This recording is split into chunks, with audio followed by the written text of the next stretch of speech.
Kadirlim diyemin, ezilip siyemin, bir nazımını sina biremen.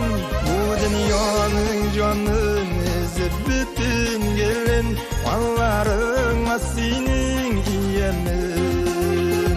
Bu dünyanın canın ezip bütün gelin, mallarına senin iyemin.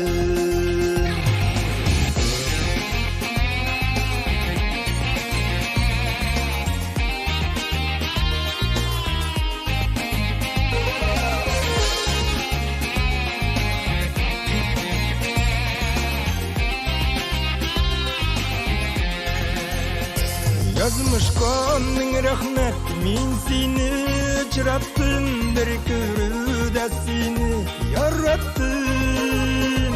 Kezdirde zillet yarattan bit seni, utlarında yandırmam beni. Kezdirde zillet yarattan bit seni, utlarında yandırmam beni.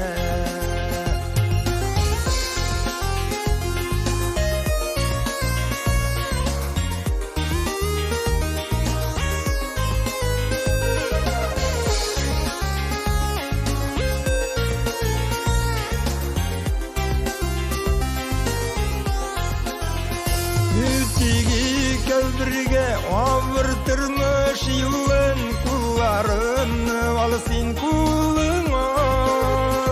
İzzet kilip canım aktur çiçeklerini, yiyip uyam senin yoluna. İzzet kilip canım aktur çiçeklerini, yiyip uyam senin yoluna.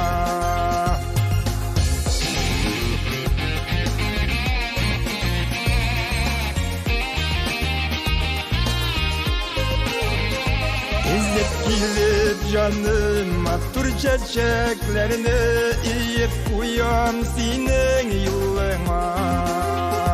İzzet kilip canım aktur çiçeklerini, yiyip uyam senin yoluna. Yiyip uyam senin yoluna.